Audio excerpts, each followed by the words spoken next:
दोस्तों, अगर आपको झट से बहुत कुछ सीखना है तो TRS क्लिप्स हिंदी के चैनल पे आपका स्वागत है। आपकी इतनी बड़ी फैन फॉलोइंग क्यों है आपके अकॉर्डिंग? लोग किन चीजों पर कनेक्ट करते हैं? दोस्ती मुझे लगता है कि वो एक विपुल सर बोलते हैं कि मेरे अंदर से एक वाइब आती है कि मैं कॉलेज का वो सीनियर हूँ जो सबको साथ लेके चलता है। हाँ तो वो मेरे साथ अभी भी आती ही होगी। हाँ, और ये करेक्ट। मुझे 2-3 लोग बोल चुके हैं। विपुल सर बोल रहे हैं तो उन्होंने ऑब्जर्व किया है, वो जिंदगी जिया हुआ आदमी है। तो एक वो रीज़न हो सकता है, जो कि काफ़ी हद तक है भी। दूसरा ये कि हमारा जो अभी कंट्री का जो यूथ है, जो अपनी पॉपुलेशन डेमोग्राफिक डिविडेंड जिसे बोलते हैं, कि अपना 65% आई थिंक यूथ चल रहा है ना अभी देश में, तो उनसे रिलेटेबल मटेरियल है वो। तो अगर मैं उनकी लाइफ को हिट कर रहा हूँ तो ऑब्वियसली अगर वो ज़्यादा है, मेजोरिटी में है, तो व्यूज आएंगे ही ना। अब नेशनल लेवल कॉलेज सीनियर बन चुके हो हाँ, अभी। वो मान सकता है कि हाँ, मैं सारे कॉलेजेस का मिला के सीनियर हो गया हूँ, सारे हॉस्टल्स में रह लिया हूँ मैं। तो वो रीज़न है। वो वाले लोग जिन लोगों को मैंने टारगेट किया था अपने कंटेंट से, वो लोग मिल गए हैं तो, और वो हैं बहुत ज़्यादा, तो व्यूज ऑब्वियसली ज़्यादा। ओके, बस्सी भैया, हम्म, फेम के बाद हम्म। क्या आपको फीमेल अटेंशन भी ज्यादा मिल गया? ज्यादा का पता नहीं, फीमेल अटेंशन ऐसा मेरी जिंदगी में कभी कम तो रहा नहीं कि मैं बोलूँ कि बिल्कुल था ही नहीं है कुछ भी, ऐसा मैं कभी कुछ नहीं बोलूँ। नहीं, आई फील कि फेम के बाद हर किसी के लाइफ में इंक्रीज हो जाती है फीमेल अटेंशन या ऑपोजिट सेक्स की अटेंशन। नहीं यार, वो तो लेने के ऊपर भी है ना, कि आप फीमेल अटेंशन ले रहे हो या मेल अटेंशन ले रहे हो, तो आपको पता चलेगा ना एग्जैक्टली कि बढ़ गई है या कम हो गई है कुछ। देखो, ये तो बहुत ऑब्वियस सी बात है कि अगर कोई बंदा फेमस हुआ है तो उसे ऑब्वियसली ज्यादा लोग जान गए हैं। अब ज्यादा लोग जानेंगे, और क्योंकि आप फेमस भी हो, आपको पसंद भी कर रहे हैं, तो उनमें से कुछ लोग आपको अटेंशन देंगे। ये तो बहुत ऑब्वियस सी बात है। बट आप उसे ले रहे हो या नहीं ले रहे हो, तब आपको पता चलेगा कि कितनी मिल रही है और कितनी नहीं मिल रही है। मैंने ली नहीं है बहुत ज्यादा। ओके, मे बी आपको एक अलग प्रोफेशन में अडल्ट लाइफ एक्सपीरियंस करने का मौका मिला। My change was straight after college, इसलिए आई फील कि मेरा पूरा लाइफ का एक्सपीरियंस बदल गया था। It was a very big difference जिस तरह से पीपल। हाँ, और मैंने उस फेज को मिस आउट कर दिया। मतलब जिस फेज से आप गुजरे हो, जहाँ आपने नॉर्मल अडल्ट लाइफ देखी है, मैंने बस ये देखा है स्ट्रेट आउट ऑफ कॉलेज। वो मैं मानता हूँ। वो मैं फिर से एज अ कॉलेज सीनियर मैं वो चीज़ देखता हूँ, जो यंग लड़के हैं, जैसे आप भी हो, जिन्होंने वो कॉलेज के बाद 4-5 साल उसमें नहीं जिए, जो आपका जॉब प्रोसेस था, जॉब थी, या उसमें नहीं जिए, जिन्हें एकदम से, या जो 18-19 साल के फेमस हो जाते हैं, टिकटॉकर्स हैं, जो भी हैं, जो भी कंटेंट वो क्रिएट कर रहे हैं, जो भी जिस भी फील्ड में, स्पोर्ट्स पर्सन है, कुछ भी हैं, जब वो आप उस एज में जब आप फेमस हो जाते हो ना, और अगर आपके पास एक प्रॉपर हाथ ना हो किसी मेंटोर का, सीनियर का, पेरेंट्स का, बड़े भाई बहन का, किसी का भी, तो आपको बहुत मुश्किल है वो हैंडल करना मेंटली। बिकॉज आपको नहीं पता था 24 साल मैं खुद मानता हूँ कि 24 साल की उम्र में मेरे पास आज जितनी सक्सेस होती, और आज जितना पैसा होता, आज जितना नाम होता, मैं आदमी को आदमी ना समझता। मैं किसी और दुनिया में जी रहा होता, और मैं ऐसा होता कि तुम हो कौन, मैंने करा है जो करा है। और ये बहुत ज्यादा होता है, बहुत ज्यादा ये होता है। नेचुरल है, इसमें कुछ नहीं है। मैं बोल रहा हूँ ना, अगर आपके सर पे हाथ नहीं है वो वाला आपको बताने वाला है कि बेटा बैठ जाओ, ये जा भी सकता है, और ये किस्मत वालों को मिलता है, तो उसको सेलिब्रेट करो, उस पर ऐंठ मत दिखाओ, इसको सेलिब्रेट करो। वो चीज़ अगर आपको बताने वाला नहीं है, तो ये किसी के साथ भी हो सकता है, बहुत नॉर्मल है। बट मैं खुशकिस्मत हूँ कि मैंने वो 4-5 साल इतना अपने लाइफ में अलग अलग काम करके, धीरे धीरे करके, मैं रोज जी रहा था वो एडल्ट लाइफ जो आप बोल रहे हो, तो मेरे सर पे नहीं चढ़ा कुछ भी। मैं इसके लिए बहुत, मतलब, खुश नसीब मानता हूँ कि थैंक गॉड कि मेरे लिए कुछ सोचा हुआ था भगवान ने, कि अच्छा ये मिल रहा है मुझे, तो मैं इसलिए ऐसा रहता हूँ कि हाँ ठीक है। अब बोल रहे हैं सबसे दोस्ती कर रहे हैं, क्या कर रहे हैं, सबसे बात कर रहे हैं, तो मैं वो हो भी नहीं सकता, क्योंकि मैंने वो जी लिया। मैंने इतना नीचे जाके देख लिया कि मुझे ऊपर आने की कीमत पता है, तो इसलिए। कितने नीचे तक गए हो? बॉटम जितना था, मैं सबसे नीचे बैठा था, मेरे पास कुछ था थोड़े ना। बताइए। मतलब मैं कितना, 3 महीने तो, 2-2.5 महीने तो मैं ऐसा था कि मुझे घर से निकलना ही नहीं है, मुझे रूम से भी नहीं निकलना, मुझे कुछ नहीं करना, मेरे बस की नहीं है कुछ करना। तो अपने आप को मैंने मान लिया था कि भाई नहीं आता मुझे कुछ, हो गया मेरा, सब खत्म आपकी हो एज क्या थी तब? गया। 28 आई थिंक, 28-27।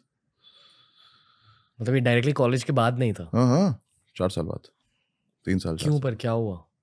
कुछ नहीं हुआ, जो कर रहे थे वो हो नहीं रहा था। मैंने पहले यूपीएससी की तैयारी कर रहा था, वो समझ में आ गया मुझे कि मेरे बस की नहीं है करना, और फिर एक रेस्टोरेंट खोला, वो बंद हो गया। एक जॉब कर रहा था, उसमें मन नहीं लगता था, कुछ काम भी नहीं था कुछ खास, बेसिकली सीखने को कुछ नहीं मिलता था, तो फिर मुझे यूजलेस लगते हैं वो काम जिसका मुझे पैसा भी मिले और मैं कुछ सीखूं भी ना, तो फिर यूजलेस है वो मेरे लिए काम, को मतलब नहीं उस बात का।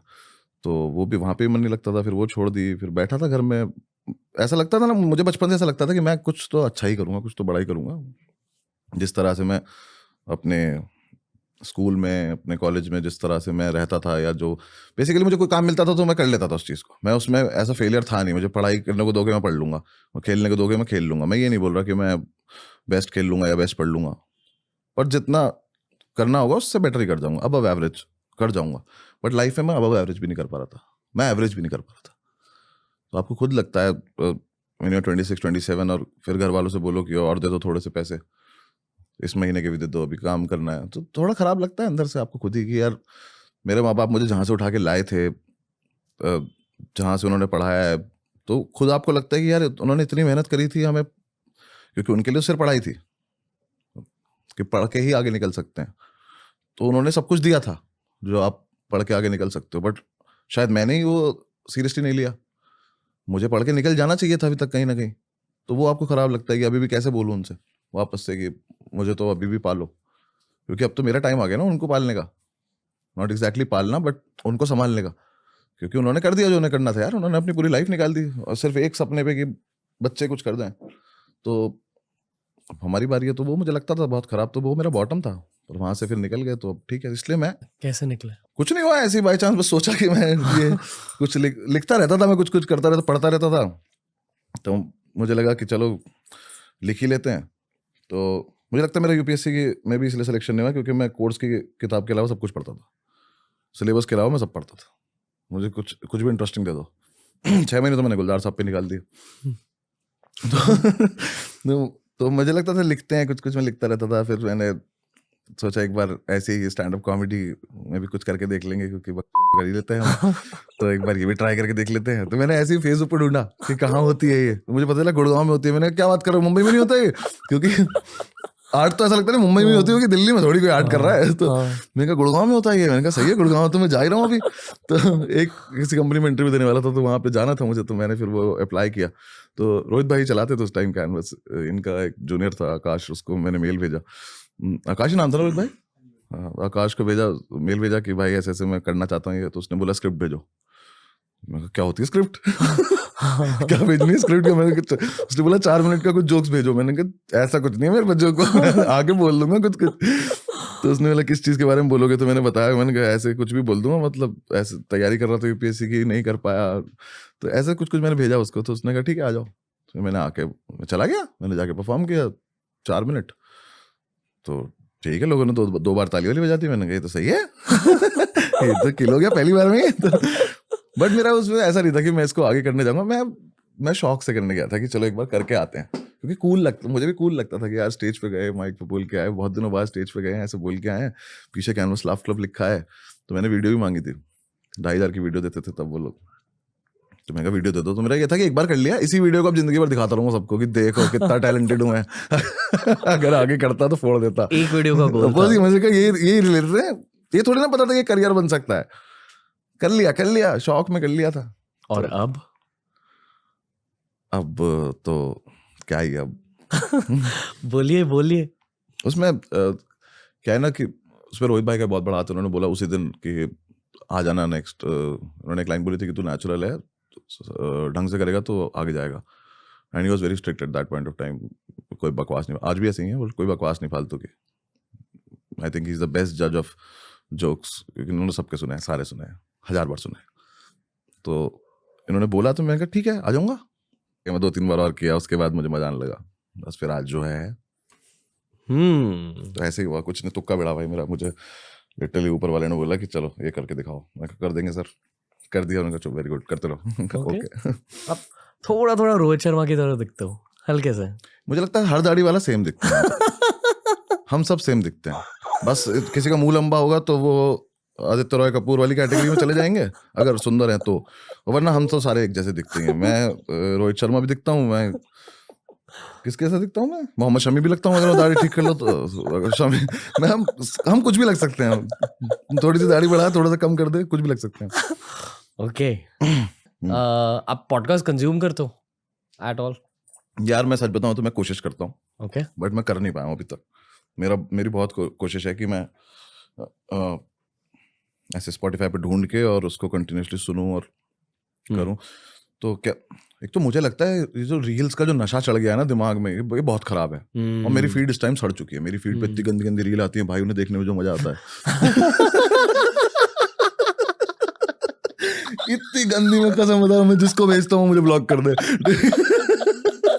तो मुझे इतना मजा आने लगा उन्हें देखने में कि मुझे लगता है इससे मेरा कोई ग्रोथ नहीं हो रही है, लेकिन मैं डूबने को तैयार हूँ मुझे ये देखना है कितना गंद मचा सकते हैं ये लोग इतने से बच्चे, वो ऐसे दिल टूटने के कुछ, वो एक रील चलती, वो हाथ छोड़ दिया उस लड़की का, फिर उस लड़के ने पकड़ लिया, फिर उसका पकड़ लिया, और मुझे इतना मजा आता है वो देखने में। तो मैं उस चक्कर में काम की चीज नहीं देख पा रहा हूँ। अब ये मानो कि पॉडकास्ट काम की चीजें होती है। काम की चीज है यार। आप किसी बंदे के पर्सपेक्टिव जानने को मिल रहा है, आपको उसके इनसाइट जानने को मिल रहे हैं, तो तुम लोग एक्चुअली नोबल काम कर रहे हो भाई। तुम लोग हमें उन लोगों से मिला रहे हो जिन लोगों से हम खुद जाके कभी बात नहीं कर पाते, हमें मौका नहीं मिलता उनसे बात करने का। हम तुम्हारे थ्रू एक्चुअली हम बात कर रहे हैं उनसे, हमसे वो सब जानना चाह रहे हैं, जान ले रहे हैं जो हम जानना चाहते हैं तुम्हारे थ्रू। तो बड़ी बात है भाई। लोई ह्यूमन साइड दिख जाती है। ह्यूमन साइड हम देखना भी चाहते हैं किसी की भी, वो हमें एक्चुअली दिख जाती है तुम्हारे चक्कर में। तो pretty awesome. ओके दोस्तों, अगर ये वीडियो अच्छा लगा तो डेफिनेटली हमारी प्लेलिस्ट देख लीजिए, ऐसे ही वीडियोस आपको वहां भी मिलेंगे। और डेफिनेटली TRS क्लिप्स हिंदी को सब्सक्राइब कीजिए।